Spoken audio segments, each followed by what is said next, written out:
Assalamualaikum warahmatullahi wabarakatuh. Kembali lagi di channel YouTube saya, Ginanjar Ganda Santoso. Nah, di video ini saya akan kembali mereview jurnal. Untuk itu, tonton video berikut dan selamat menyaksikan. Dan pada video ini saya akan mereview jurnal dari judul jurnal Penetapan Desa Wirausaha dan Strategi Pengembangannya dari penulis jurnal Iman Hilman dari Fakultas Ekonomi Universitas Pakuan, tahun terbit jurnal 2017. Dalam penulisan jurnal ini ada dua metode penelitian. Yang pertama yaitu metode desk research dan field research. Untuk metode desk research ini dilakukan untuk melakukan studi literatur dan mengumpulkan data sekunder. Sementara field research dilakukan untuk mendapatkan data primer. Ada dua teknik yang digunakan, yaitu yang pertama teknik wawancara dengan tokoh masyarakat Desa Gunung Malang dan wawancara tatap muka yang berdoman pada kuesioner dan dilakukan dengan 100 orang pelaku UKM di Desa Gunung Malang, Kecamatan Tenjolaya, Kabupaten Bogor. Untuk isi jurnal, yang pertama mengenai tentang pengembangan metode penetapan desa wirausaha. Metode penetapan desa wirausaha mempertimbangkan 3 faktor. Yang pertama yaitu faktor potensi wilayah, faktor harapan masyarakat, dan faktor kebijakan pemerintah.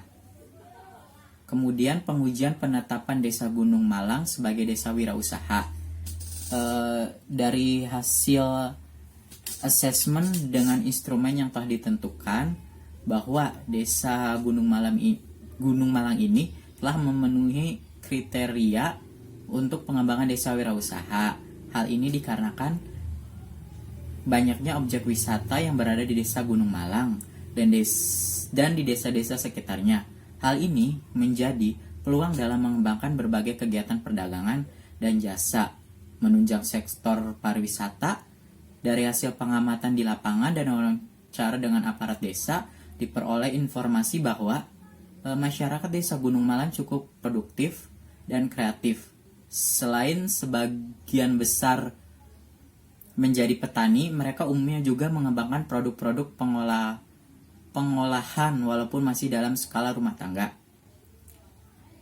Di antara beberapa usaha yang dikembangkan, ada 2 jenis usaha yang cukup dominan di daerah ini, yaitu yang pertama produk pengolahan bambu seperti tusuk sate, boboko, tampah, bongsang, dan lain-lain, serta produk konveksi. Masyarakat Desa Gunung Malang sendiri memutuskan untuk mengembangkan produk pengolahan bambu sebagai produk utama dalam program pengembangan desa wirausaha. Alasannya yaitu yang pertama, bahwa produk pengolahan bambu menggunakan bahan baku dari desa sendiri, sedangkan produk konveksi menggunakan bahan baku dari luar desa. Kemudian, produk pengolahan bambu menciptakan nilai tambah bagi hasil bambu di desa. Yang ketiga, masyarakat yang mengusahakan produk pengolahan bambu lebih banyak dibandingkan yang membuat produk konveksi. Yang keempat, produk-produk pengolahan bambu merupakan hasil kreativitas masyarakat yang perlu terus dilestarikan dan dikembangkan. Yang kelima, produk pengolahan bambu memiliki potensi untuk dikembangkan, terutama jika mendapatkan sentuhan teknologi dan desain yang lebih marketable.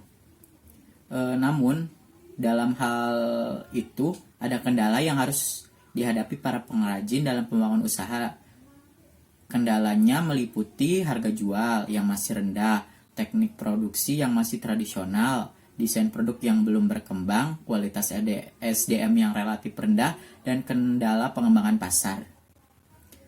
Penetapan desa wirausaha di Desa Gunung Malang juga ternyata relevan dengan berbagai program dari kementerian dan pemerintah daerah. Salah satunya adalah pengembangan Desa Gunung Malang sebagai desa wisata dan program pembangunan BUMDes dari Kementerian Desa.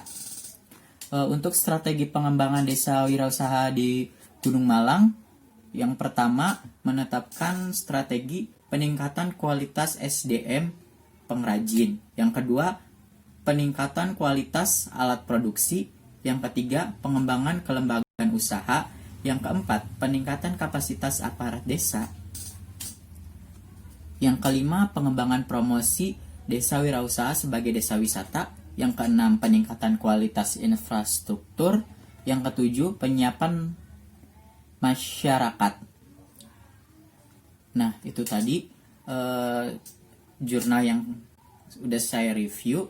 Selanjutnya, potensi unggulan di desa tempat saya tinggal. Untuk saya tinggal di desa Cidonok, ini terletak di Kecamatan Sumberjaya, Kabupaten Majalengka. Desa tempat saya tinggal ini merupakan wilayah dataran rendah, dengan rata-rata mata pencarian penduduknya dalam bidang pertanian.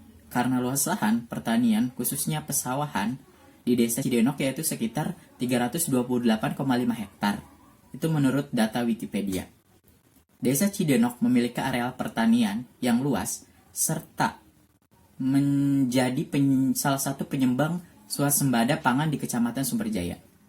Untuk potensi yang belum dikembangkan di desa tempat saya tinggal, Desa Cidonok memiliki lahan pertanian, khususnya sawah, yang luas, dan hampir semua mata pencaharian masyarakatnya itu petani, dan mengandalkan hasil panennya.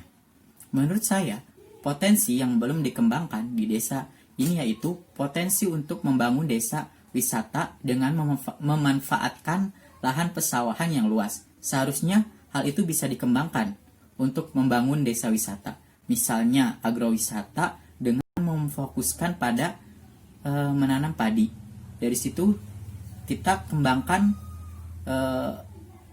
desa wisata yang memfokuskan kita untuk belajar menanam padi, dari mulai menanam padi, cara membajak sawah, dan lain sebagainya. Nah, itu tadi review jurnal yang sudah saya sampaikan dalam video ini. Terima kasih sudah menontonnya, dan sampai jumpa di video berikutnya. Akhir kata, wassalamualaikum warahmatullahi wabarakatuh.